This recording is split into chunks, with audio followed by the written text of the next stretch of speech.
My daughter-in-law demanded $800 a month in rent from me for a single bedroom in my very own house so she could financially support her own mother.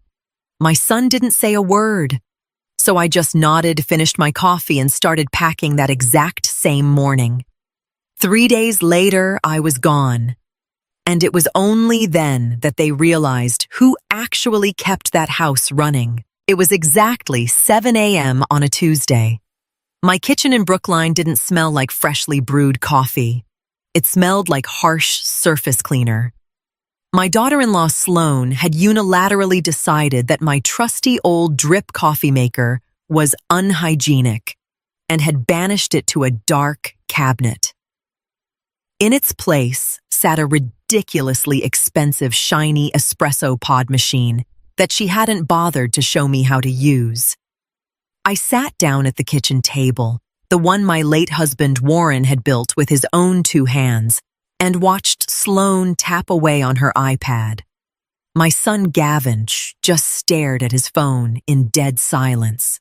"Elaine," Sloane said, not even glancing up from her screen. "We ran the numbers. Since my mom needs help paying for her home health aid now, and inflation is hitting us all so hard, we need to restructure the household finances. Starting next month, you'll need to pay $800 in rent for your room." I froze. This was my house. I had let Gavin and Sloane move in when they were drowning in debt, giving them the entire second floor to help them get back on their feet. "Rent in my own home?" I asked, my voice steady. Sloane gave me a cold, patronizing smile. "Legally speaking, you transferred the deed to us to avoid probate later. Gavin's name is on the paper now. We carry the financial burden of homeownership. Just think of it as doing your part to help out my mother in her time of need." Gavin said nothing. He didn't even lift his eyes from his phone when I stood up. My heart wasn't racing. I just felt this sudden, overwhelming clarity. I had taken them in to help them not to be tolerated as a paying tenant in my own life. Sloane thought she was running the show because she organized the mail. She totally forgot who actually managed the maintenance accounts, the property taxes, and the rainy day funds. I didn't feel hurt anymore. I just felt wide awake. I wasn't going to argue with them. I was going to take action. "I understand," I said simply. I walked to my room, shut the door, and opened my laptop. I didn't look for a lawyer. I looked for a moving company and pulled up the details for a little lakeside condo I owned up in New Hampshire, on Lake Winnipesaukee.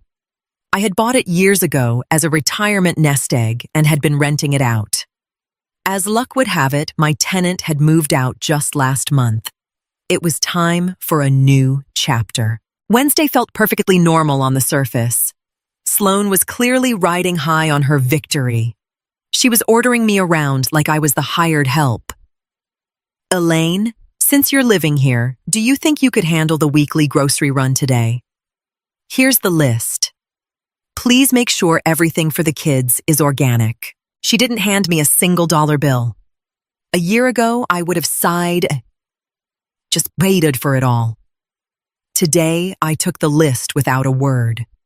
I went to the grocery store, but I only bought the bare essentials for myself: bread, butter, a little sharp cheddar, and a bag of my favorite ground coffee.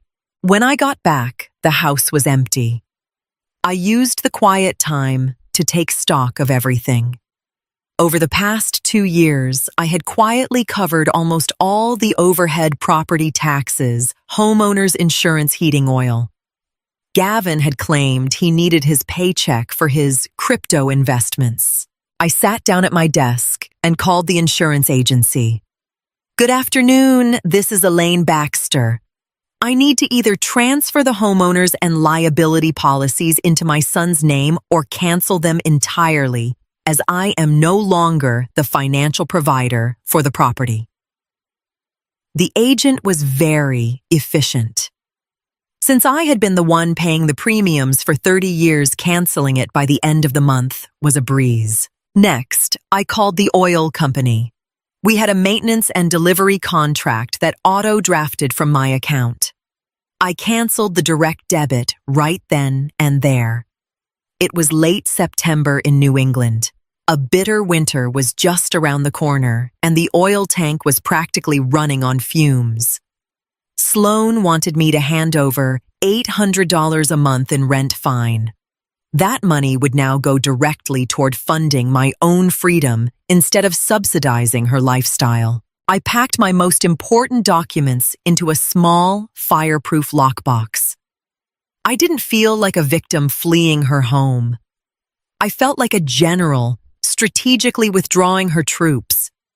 From down in the living room, I could hear Sloan laughing on the phone, with her mother bragging that the financial stuff with Elaine is totally handled. I taped my first moving box shut. They really thought I was just part of the furniture. They were about to find out I was the engine keeping the whole house from falling apart. On Thursday morning, Sloan came downstairs expecting my usual breakfast service. Ordinarily, I would have the table set eggs scrambled and fresh bagels waiting. But when she walked into the kitchen, she found a completely bare, spotless counter. I was sitting by the window, quietly reading the morning paper. "Where are the bagels?" she asked, looking genuinely annoyed. I figured that since our relationship is strictly transactional, now it's every man for himself, I replied with a polite smile. Gavin stormed into the kitchen looking frantic. "Mom, I can't find my blue dress shirts. Didn't you iron them?" I just looked at him. My son, a man pushing 40, was apparently incapable of operating an ironing board. "No, Gavin. I needed my time this morning to run my own errands. There's a great dry cleaner right around the corner." Sloan scoffed loudly. "We aren't making you pay $800 a month just so you can sit around doing nothing." I corrected her gently. "You demanded I pay rent. A tenant owes a landlord money, Sloan, not unpaid domestic labor." The air in the room went freezing cold. Sloan slammed a cabinet door and stormed out. She was completely oblivious to the fact that I was already cutting the invisible strings that held their cushy lives together. That afternoon, the HVAC technician arrived for the annual furnace tune-up. I'd known him for years. "Mrs. Baxter, the burner nozzles need replacing. It's gonna run you about $500. Normally, I would have just nodded and written a check. Today, I smiled and said, "You'll need to run that by my son Gavin. He's taking full responsibility for the property now. I'm just a renter." The tech looked a bit confused, but headed upstairs to find Gavin. A few minutes later, I could hear shouting coming from the second floor. Gavin was swearing about the unexpected expense, and Sloan was shrieking that it was my responsibility to pay for it. I just sat in my armchair, hiding a smile behind my book. I had learned more about setting boundaries in the last 3 days than I had in the last 30 years. I was officially done playing the selfless, endlessly sacrificing mother. I knew my worth now. And while my value couldn't be measured in dollars, without it, their little house of cards was going to collapse. The next few days passed in a tense, awkward silence. I played my part perfectly. I kept my spaces spotless. I was painfully polite, but I didn't lift a finger to help them. On Friday evening, an incident finally made Sloan realize the rules of the game had permanently changed. Her mother had come over for a visit. They were sitting out on the patio when Sloan yelled through the screen door, "Elaine, could you bring out some wine and some appetizers? My mom would love some of that baked brie you make." I stepped out onto the patio, empty-handed. "Hi, Mrs. Davis." I greeted her mother cordially. Then I turned to Sloan. "I didn't make any brie today. And the wine in the cellar is my personal stash. I've already boxed it up for my move. I'm sure you can find something at the grocery store, though." Sloan's face turned bright red. "What the hell is your problem lately? You've gotten so unbelievably selfish." I kept my voice perfectly level.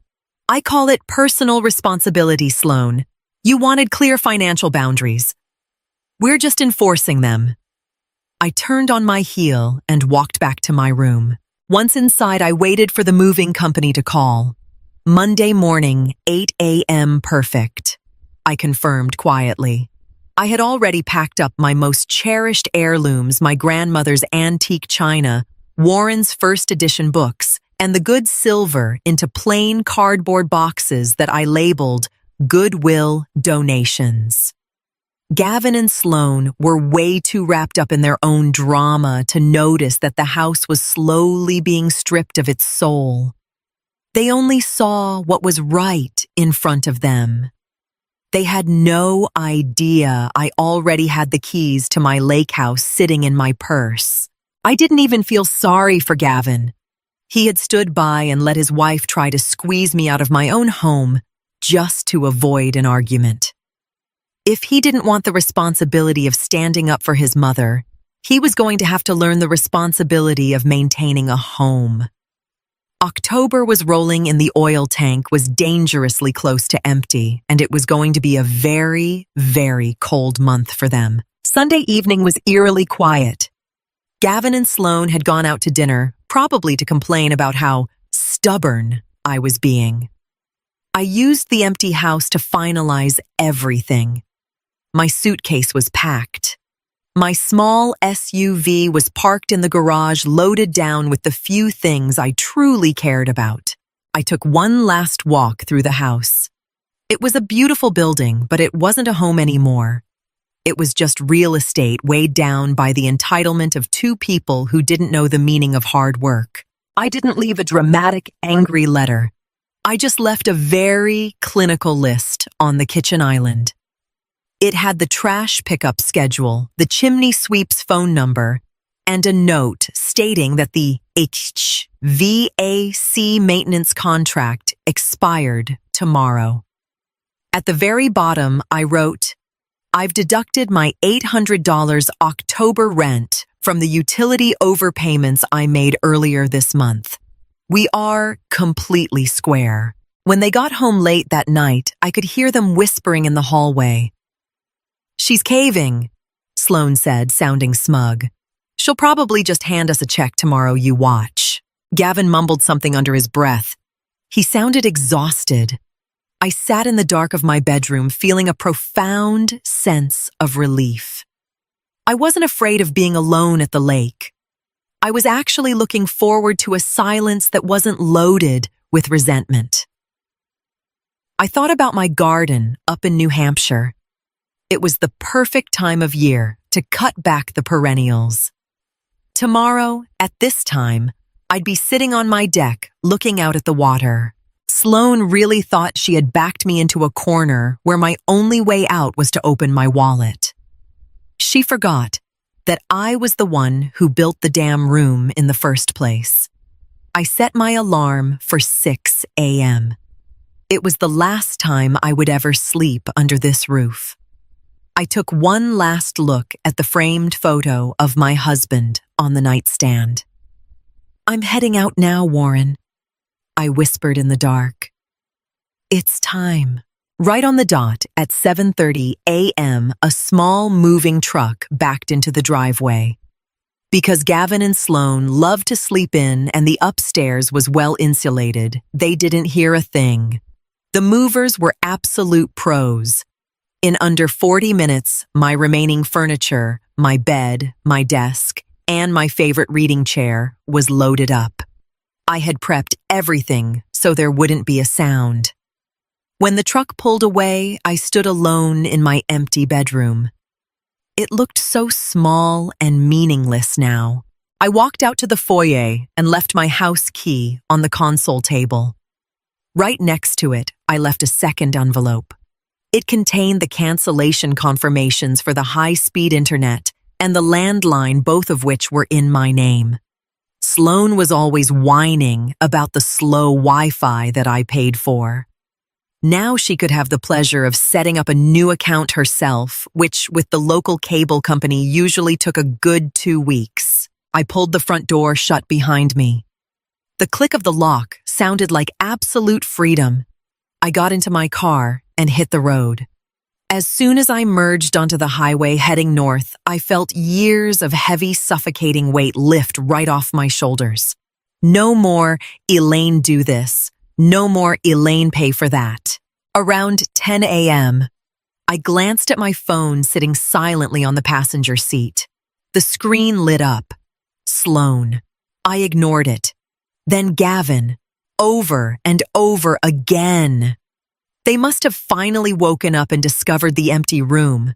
Or maybe they tried to make themselves a cup of espresso and realized they didn't have the Wi-Fi to Google why the machine was blinking an error code. I kept driving, watching the gorgeous New England autumn roll by. I hadn't just moved out of a house. I had resigned from a job that was slowly killing my spirit. When I finally pulled into Wolfboro, the crisp lake air hit my lungs. The key to the condo turned perfectly in the lock. It was already toasty inside. I had turned the heat on via the smart thermostat 2 days ago. I wasn't a tenant here. I wasn't a burden. Here, I was just Elaine. Around noon, I was sitting at a little cafe by the water, finally checking my messages. It was an absolute digital meltdown. Where are you? What did you do to the Wi-Fi? The heat won't turn on, Elaine. It's freezing downstairs. The last text from Gavin sounded desperate. Mom, please pick up. Sloan is losing her mind. Her mom is coming over this afternoon, and we have absolutely no hot water. I took a sip of my Earl Grey tea. The heat wasn't turning on because the oil tank was bone dry exactly as I had warned them on my list. The fact that they didn't bother to read the list or just didn't take it seriously was strictly a them problem. I typed a single response into the family group chat. I am at my place at the lake. As we discussed, I have taken care of my own financial affairs. Since you are the sole homeowners now, the upkeep of the property is entirely your responsibility. Please only contact me for emergencies regarding my forwarded mail. Sloan fired back a voice memo instantly. She sounded hysterical. You can't just abandon us like this. This is breach of contract. We were relying on your money. My mom needs that cash for her care. I deleted the voice memo halfway through. It was honestly fascinating. Even in the middle of a crisis, it was still entirely about what I was supposed to be doing for them. Not a single, "Are you okay?" or "I'm sorry." Just demands. I put my phone on airplane mode. The lake was completely still. An older couple walked by on the sidewalk, holding hands, and I smiled at them. For the first time since Warren passed away, I didn't feel responsible for the happiness of grown adults who absolutely refused to grow up. I had signed that house over to Gavin to give him a safety net. He had treated it like a blank check for laziness. Now he had to learn that homeownership is a liability, a lesson he was going to learn the hard way when he saw the bill for an emergency same-day heating oil delivery tonight. 2 days later, my phone rang from an unknown number. It was the HVAC guy from the other day. Mrs. Baxter, I can't get a hold of your son, but it's an absolute madhouse over there. The pipes are going to freeze and burst if they don't get oil delivered right now. But the oil company requires upfront payment for emergency drops, and your son's debit card declined. I took a slow, deep breath. Bob, I don't live there anymore. If you need to verify ownership, you can pull the public deed records. My son owns the property. It stung a little bit to be that ruthless, but I knew I had to be. If I swooped in to save them now, nothing would ever change. A little while later, I turned my phone's cellular data back on. Gavin had sent me an email. It was a lot more grounded than his frantic texts. He admitted they had completely screwed up the math. Sloan had taken the money they were supposed to use for the utility bills and spent it on some bougie, expensive life coaching certification course for her mother. They had banked entirely on my $800 rent, plus my usual contributions to cover the massive shortfall. Without internet, neither of them could work. They both relied on working from home. Without heat, the house was physically unlivable. Gavin asked if I could spot them alone. I replied with 2 sentences, "No, but I do have a suggestion, sell the house. It's way too big for just the 2 of you, and you clearly can't afford the upkeep. Downsize to an apartment that actually fits your budget." The reply came from Sloan, practically vibrating with rage. "Never! It's our inheritance." I just smiled a sad smile. They looked at that house like it was a prize they'd won, not a massive responsibility. But a prize you can't afford to maintain becomes a curse real quick. I spent the rest of my afternoon potting some winter heather for my new balcony. Getting my hands dirty in the soil felt honest and real. My life was simple now, clean, and best of all, entirely debt-free from the heavy expectations of other people. It took exactly 1 week for the inevitable to happen. Gavin called me and his voice sounded totally defeated. He was sitting in his car, the only place he could get warm by blasting the heater. "Sloan went to stay with her mom," he said quietly. "She says she refuses to live in a house that doesn't function." The oil truck showed up, but I couldn't pull together the $4,000 for an emergency fill-up. I felt sorry for him, but it was the kind of detached pity you feel for a stranger who made an obviously terrible choice. "So what's the plan, Gavin?" I asked. "I don't know, Mom. I checked the mail today and found the cancellation notice for the homeowner's insurance. If a pipe bursts now, we're literally bankrupt." I reminded him gently. "I told you 3 months ago that we needed to transfer those policies into your name. You never lifted a finger." It was a harsh pill to swallow. He had just assumed I would quietly fix the problem the way I always did. "I'm putting the house on the market," he finally said. It was honestly the first financially sound decision he had made in his adult life. "That's a smart move, Gavin. If you need a recommendation for a good realtor, let me know. But financially, I am staying out of it." Staying out of. He hung up without saying goodbye. And that was fine. He had to go through the fire on this one. Sloan was probably throwing the tantrum of the century over losing her precious status symbol. But that wasn't my circus anymore. I went for an evening walk alongside the lake. The moonlight was reflecting off the water. I felt incredibly light, almost weightless. The $800 they tried to extort from me was now paying for my own peaceful little life. A life with heat sanity and the absolute certainty that nobody was ever going to touch my coffee maker again. 3 months later, it was a gorgeous, snowy January day at the lake. My condo was toasty and warm, and the whole place smelled like the fresh apple pie I had just pulled out of the oven. I had made a great new group of friends, a local hiking club for seniors, and a fantastic book club. My life was full, completely unburdened by the constant demands of my family. Gavin actually did sell the house. After paying off all their debts and the back taxes they owed, he walked away with a very modest chunk of change. He was living in a small, 1-bedroom apartment closer to the city now. He and Sloan had filed for divorce.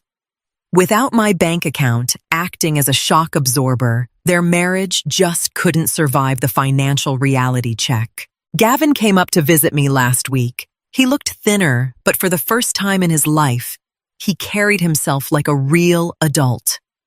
He brought me a bouquet of flowers paid for with his own hard-earned money. We didn't rehash the past, but right before he left, he hugged me and thanked me for the tough love. I don't regret a single thing. Sometimes the most loving thing you can do for someone is to step out of the way and let them face the consequences of their own actions. Sloane still sends me bitter, nasty emails every now and then, blaming me for ruining her life. I delete them without reading a single word. My bank account is doing fine, but more importantly, my emotional battery is fully charged. I am no longer good, old, reliable Elaine. I'm just Elaine Baxter, a woman who is thoroughly enjoying her retirement. As I sat by the window today, watching the snow fall over the lake, I realized something freedom starts the exact moment you stop footing the bill for other people's selfishness. I cut myself a slice of pie and smiled. Life was genuinely good because I had finally given myself permission to live it for myself. I was no longer a bank, a hotel, or a scapegoat. I was free. And let me tell you that freedom tasted a whole lot better than any organic coffee from a plastic pod.